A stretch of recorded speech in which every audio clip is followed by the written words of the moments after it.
Welcome to First Friday, everyone. I'm Brandon Reintjes. We're really excited to try this new format. Thanks so much for joining this artist talk with Linda Alterwitz and Elizabeth Stone for their newly opened exhibition, Earthborn, 30 Seconds to 40 Moons. And we have that exhibition on view throughout the summer. As all of you know, we've suspended public programs and closed temporarily, so we really tried to think about ways to bring the conversation directly to you in your homes and living rooms and be able to share this wonderful installation that we're so proud of. I'm so grateful to both artists for their flexibility and their bravery in experimenting with this new format and really allowing MAM to share their work in this way, which is can be scary or unusual. Tonight, you're going to hear from each of the artists about their practice, followed by a little bit of dialogue between them about this wonderful collaboration that's developed between them. We're sharing images, and the images are from the completed installation at MAM, so they're not previous shots or previous pictures. And then we're also including some individual close-up shots of pieces that are included in each artist's installation.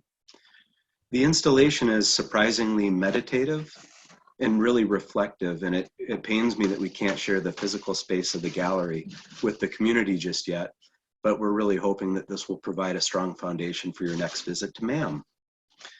I'll start with Linda's introduction, even though she'll be the second speaker. Linda's a visual artist who's based in Las Vegas, Nevada. She received her BFA from the University of Colorado at Boulder and MFA from the University of Denver. For decades, she has maintained a painting practice and only moved to photography a little bit later. In 2014, she was the recipient of the Nevada Arts Council Fellowship and was named First Artist in Residence for the Las Vegas Clark County Library District. In 2015, her mid-career retrospective, While I Am Still, premiered at the Studio at Sahara West in Las Vegas, Nevada. Elizabeth is a little bit more local. She's in Greeno, Montana, just outside of Missoula. And we're really excited that she's in our community and provides this wonderful connection to Linda. She's been awarded multiple Artist in Residence fellowships, including some of the ones that are familiar to all of us living in Montana, like UCross, Gentel, Brush Creek, the Virginia Center for the Creative Arts, and the National Park Service. She was awarded the Top Portfolio Review Prize at Photo NOLA 2013. And it was her first review, which resulted in a solo exhibition at the New Orleans Photo Alliance Gallery in 2014. And then for this project, the artist received a strategic investment grant from the Montana Arts Council so that they could develop a limited edition artist catalog in conjunction with the exhibition here at MAM, and that'll be available soon. So we're really excited to kick things off with this virtual First Friday, and we wanted to start with a question to Elizabeth to talk about her individual practice. And Elizabeth, can you talk about how this work fits within that continuum? Absolutely. First, I just want to say hi to everyone out there who showed up on a Friday night. I know you all had big plans, so we appreciate that you came out here for this online event. And I really wanted to thank everybody at the Missoula Art Museum, the staff, everyone, to kind of bend over backwards to create something like this for Linda and I in our exhibition. It really means a lot that they stepped up and are trying this innovative and somewhat scary virtual event. So I know it's going to go smoothly, and I really appreciate everything that they have done for us. So I am a very process-oriented artist, and I like to work in long-term projects. I'm interested in connections between art and natural sciences, as I have a biology background, along with a very traditional photography background in the darkroom. And my project 40 Moons is based on the last 40 months of my mom's life. And she had Parkinson's disease and dementia associated with that disease, and passed away in April of 2015. My mom, in the last years of her life, had to have caregivers, and at the end, almost around the clock, because she lost mobility. And these caregivers would write daily in notebooks about their shifts with my mom. And the notes were very detailed and pretty interesting to read. They covered things as simple as her blood pressure and temperature, what she had for breakfast, if she had a bowel movement, how her mood was that day, what they watched on TV, what they did. And it was details that unfortunately I was not able to experience as well. My mom was in upstate New York, and my siblings and I both tried to visit her about once a month in the last years of her life.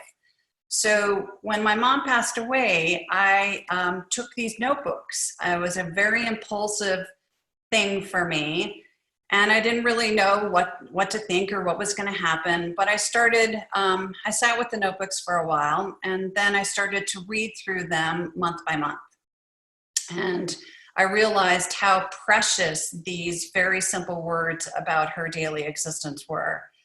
And I decided to photograph each page, and I photographed probably over 3,200 pages all in all for the entire project. And then I decided that I wanted to create something in response to my mom's daily life, not only to honor her and her caregivers, but to create something more universal. And so I took the photographs of each month and I layered the text in the computer to create these graphic abstractions of text. And as you saw in some of the installation views, the moons run in a relative horizontal line from dark to light.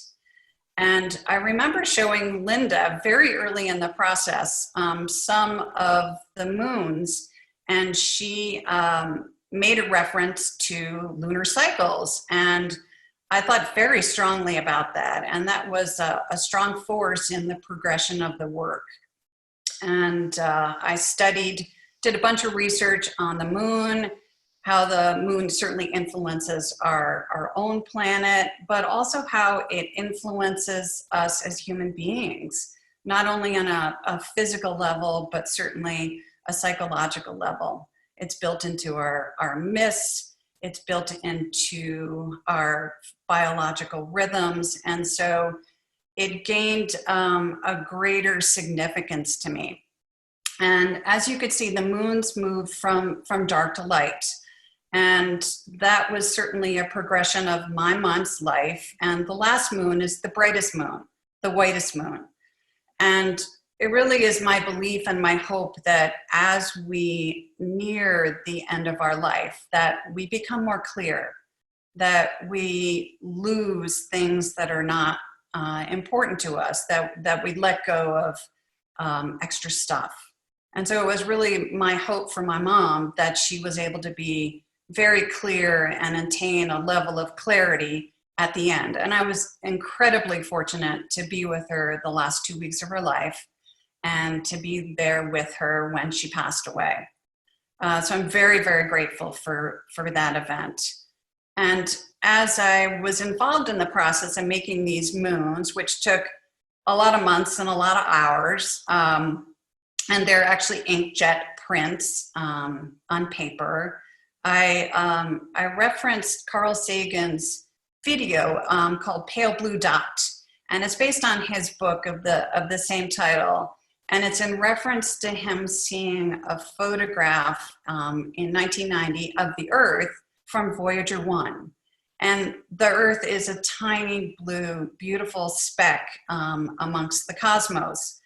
And it brought so much up for me in terms of connectivity to not only to each other as human beings, but also to our planet, everything here, and bigger. Up into the cosmos, into the other planets and stars.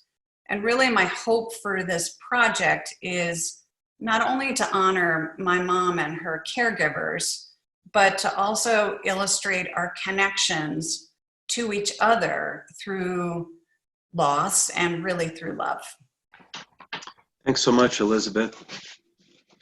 And Linda, we'd ask you the same thing, if you can talk about your previous practice and then also talk about how this work that you've created for the installation fits into the continuum. Yeah, for the past 15 years or so, my practice has been between investigating art, science, medicine, technology, and humanity. This project is a mindful, meditative project, and that focuses on documenting an individual's breath as we breathe in and out, in and out. Our chest rises and falls, rises and falls. And I document that using a camera. I want to talk a little bit about how it started and how it's progressed. It began as a mistake. My husband and I were vacationing at the Dominican Republic, and we love the beach at night. And I decided to try to capture the beauty of the moment. It was just one of those special times. I had my camera on a little tripod. It was insufficient. I put it into the sand, put it on a longer exposure to the waves, and the camera slipped into the sand and I caught it. But what it captured was the stars moving. And I recognized at that moment that looking at the stars, the movement of the stars captured that moment more than any 10-second exposure of the waves would ever capture it. So my husband was laying on the beach and I said, David, I'm going to try this. I'm going to put the camera on your chest, and my instructions to him, I just want you to breathe, just breathe. So for 30 seconds, I opened the camera up and he breathed 5 or 6 times within that 30 seconds. And I knew there was something, I had something there. And it wasn't just about one person. It had to be, if you were to see the photograph that you're seeing here on the screen, one of these on a wall, it'd be a lot different than looking at the 40 pieces that are together at the MAM right now, creating an installation of a personal vision to a continuum, a collection of people's experiences. And that's what it's about, the experience. I captured experience, I captured life, I captured the physiological act of breathing. So I want to talk a little bit about process. It started, if you were to have a breathing portrait done, I would ask you, where is your place of peace? Where is your sanctuary? And you would tell me that. And we would either travel to that place, even if it's a couple hours or a few hours, or maybe it's your backyard, wherever you feel peace. You would lay on the ground, I would place the camera on your chest, and my instructions, like they were to my husband, were just breathe. I'd move that. We take about 3 or 4 photographs, having the camera straight up and maybe angled a few different ways to the side or a little back. So I'd have some options. And what's interesting about these photographs, they weren't altered on the computer. They are what they are. Wait, there was a little, I used a little contrast on some of them. But the colors you see, some are blue, some are purple. That was, everything's unique to the day, the person's breath that goes in and out, the clouds. Is there a moon in the sky? Is it a dark sky with a lot of stars? So many different elements that have to do with the final photograph. And I just want to talk about being unique. My mom, when I took her breathing portrait, she has a very shallow breath, and it almost looked like a still photograph. As opposed to my husband, who's a big guy and he has a big breath. And when you look at the installation, there's one with the lines moving back and forth. That's my husband, David, big breath moving. A friend of mine, her name's Mary Hill. Her place of peace was her backyard. So she wanted to go on her hammock. So as I placed the camera on her chest, she was on the hammock, and the hammock was going back and forth this way as her breath was going up and down. So on her portrait, her breathing portrait had little circles. So every one is quite unique. There's a purple, one that's quite purple in there with some trees, kind of in the center of the installation. That's my son Paul at Crested Butte in Eugene, Oregon. And I didn't change that color. That's just how it came out on the sensor of my digital camera. So I kept it as true as I could keep it to what happened in that moment. It all started out, all of the breathing portraits were originally at nighttime, but that evolved as well when I had an artist residency at Mayo Clinic in Jacksonville, Florida. And I was asked to do 35 breathing portraits in 40 minutes, which I said, yes, of course I can do that. I just need 3 or 4 more photographers and many neutral density filters. But what happened, it was in the daytime. But yes, I can do it. But what changed the scope of it a little bit, and it wasn't, of course, there's no stars in the sky, but what we see above are trees and clouds and birds and things like that. So it's evolved a little bit. The installation that you see here at the MAM is mostly stars. And I love the abstract quality of the movement of the stars, the movement of our breaths. And for me, I have over 200 participants. It's still growing. I'm not stopping this project because I love it. And I think all the participants get something out of it too. And just looking at it, I know that the many portraits together mean more than just one alone. Just a quick question for clarification, Linda. One of the things that we noticed right away as we were installing the exhibition was that there's a continuity of form or subject, even though these are taken in many different places and at many different times over a couple of years, right? Yes, so, about 4 years, yeah. Mm-hmm. So we were really curious about the instances where you can see the form of a tree or a cloud that bleeds from one image to the next. Can you talk a little bit about your choice to approach it like that? Within the installation itself? Please. Yeah. Every installation is unique, and it's dictated by the space. And also the movement, the abstract movements and the aesthetic beauty qualities of, moving the eye, how a cloud will turn into a tree, will turn into stars. And I kind of go with an intuitive flow of movement and color. It's very intuitive, that process. Well, we love it. We're so proud of the exhibition and how the work installed together like that. And it was very difficult because you and I still haven't been in the same place at the same time. So it's all been at a distance like this. And it's been really great that we've had Elizabeth kind of acting as a mediator to pull all the parts of the installation together. Thank you, Elizabeth. We wanted to talk a little bit about your work together and how you started to connect to one another's work first, and then also why you made the decision to exhibit together. Well, I think that we both have a connection. I know we both have a connection to art and science. And these two projects, Just Breathe and 40 Moons, have a connection to love, loss, and life.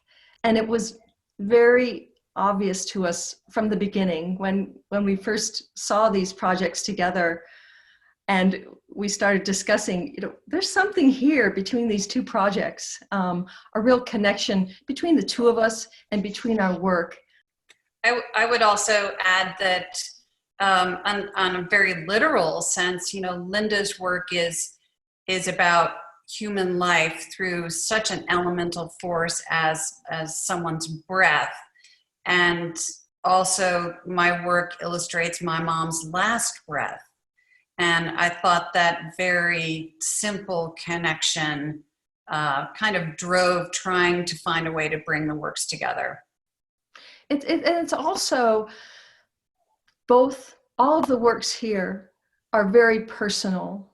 Each breathing portrait, each moon starts with the individual, but together it's more universal. Mm-hmm. It expands beyond the individual, and then it comes back to the individual. Both series of works do that. I would agree. I would say that in viewing each installation, the viewer, when they're further away from, say, Linda's installation, has a totally different impact than when you get close and see the marks and the shapes and the shadows and how personal each square is. And I would say the same with my installation as well, as it can be read very differently from 10 or 20 feet away from it. That's much more graphic transition. And when you get closer to the actual pieces, you start to detect phrases and certain words within some of the actual moons that again bring that personal connection into each piece. So I would say that both projects do really strive for both that universal and personal connection. Absolutely. Thinking about the future, I know you have plans to show this in Nevada following Ma'am's installation. Can you tell us a little bit about that? Yeah, the venue is called the Springs Preserve, and it's a large place. It's a great space. Curved metal walls. Now that's going to be interesting. And we're looking forward to that and the Las Vegas audience and showing our work there. That's great. Do either of you want to say anything else about your friendship or your collaboration before we open it up to question and answers? Oh, one thing I want to say is that I really think both of us are connected to the invisible rhythms of human life. And it's just so many connections between us that, between our work, that really make a great exhibition. And it's why we're exhibiting our work together and traveling this exhibition. And I would say that I first met Linda, I think in 2013, and we established a relationship very, very quickly and started to brainstorm even then, how can we show together? What works could we possibly think to bring together into a space for an experience? Because I think we both believe in certainly the power of art to perform an experience for an individual and to have lasting impact. Yeah, absolutely. It's about experience, and we're both so much into that experience through process. Well, we couldn't be happier with how this has come together with the two of you, so thank you. We're getting a few questions that I'll field and repeat back to you. The first one was, Elizabeth, can you talk a little bit about how involved you were with the installation here? Sure. The project has been in a variety of different venues previously, and so the MAM space was a little challenging because of, and I think you can see it in one of the installation shots, there's a difference in height from one level to the next. So Brandon and John were brilliant in their approach to laying out the installation, and I think one of the challenges was how to deal with what I call the satellite moons, which are the moons that you can see off of the strong horizontal line. And for me, those represented the fact that disease is never linear. And so I wanted to try and illustrate that idea as much as possible. But the challenge of the different floor heights and still retain a sense of continuity and line in transition from dark to light value was challenging. But boy, Brandon and John, they were just all over it. They were amazing. Yeah, this is a little bit of what Elizabeth's talking about, thinking about. And it's difficult with a two-person show sometimes in this space because the tendency is to have one below and one above, and it creates this false separation that we really didn't want to emphasize in the work. We wanted to have the sense of continuity and togetherness. So interestingly, the day that we started installing was kind of as this was starting to blow up, and Elizabeth was traveling, and we didn't really know what the future was. And we made an attempt at the installation following her diagram, but adjusting it to the space, and we got it all wrong. And so we invited Elizabeth to come in. We took lots of photographs, and then we before the stay-at-home order went into place, we met at the gallery and looked at it together and made some really critical adjustments with Elizabeth's careful eye. And the same with Linda. There was a couple different possibilities in terms of installation, right? We had 2 different ideas. Yeah, the last installations I've had have been rectangular, and I haven't made that shift before. But it really, thank you to Kate Ware, who I'm having this an installation of Just Breathe at the New Mexico Museum of Art, and as curator there, she shifted the 2 rows of 6 the 12 panels. And I loved it. I just loved it. And then Brandon, I talked to you. I said, what do you think of this? So, you know, we all evolve, and we keep ourselves open to good ideas. And I like how the shifting the rows as it goes to the left, the right, left, right, it also emulates breathing in and out, in and out. Yeah, I really appreciate how the work works together and that it's so subtle. There's a few follow-up questions that I'll point out. And one was, Elizabeth, you talked about the lunar cycle. And how did you choose the color blue? Aesthetic choice, certainly the power of the color blue and its association with heavens and water. It was a quick decision, and it was also followed from a conversation with a friend of mine on a long walk, and she says, Elizabeth, you just love the color blue. And I said, I know, and at that point I was thinking of them being in black and white. And I said, yeah, I know, but black and white feels right now. So of course I went home and I tried blue, and I'm like, oh my goodness, yes, of course, blue is the way that these need to be. And Elizabeth, you were just talking about Carl Sagan's quote about the blue dot. Right, the pale blue dot, exactly. Yeah. There's such a strong color element that resonates between your work and throughout the exhibition. It was really a wonderful pairing and so easy to install because there was so much likeness while still retaining the distinctive work of both of your visions. Another attendee is asking, what other form will the collaboration take? They're asking about the book, but maybe future projects. Anything else after Nevada? Well, nothing on the books after Nevada, but we would love for this exhibition to certainly be in as many venues as possible. We're also big on educational programming. So in each venue, we're really hoping to provide programs that engage people of all ages. And hopefully some of that can happen at the MAM, depending upon how these next months go. And then future projects, we don't have anything that we've discussed yet, but I won't be surprised if there are other things that take shape. And we are finishing up our book together. Yes, for sure. Yeah.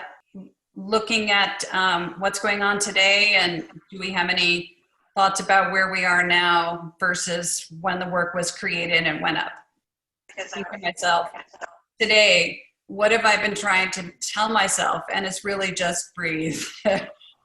So I thought about the importance of breath and also the importance of what I see as connections happening more and more between all of us that maybe haven't been there in the past. And I think that's vitally important.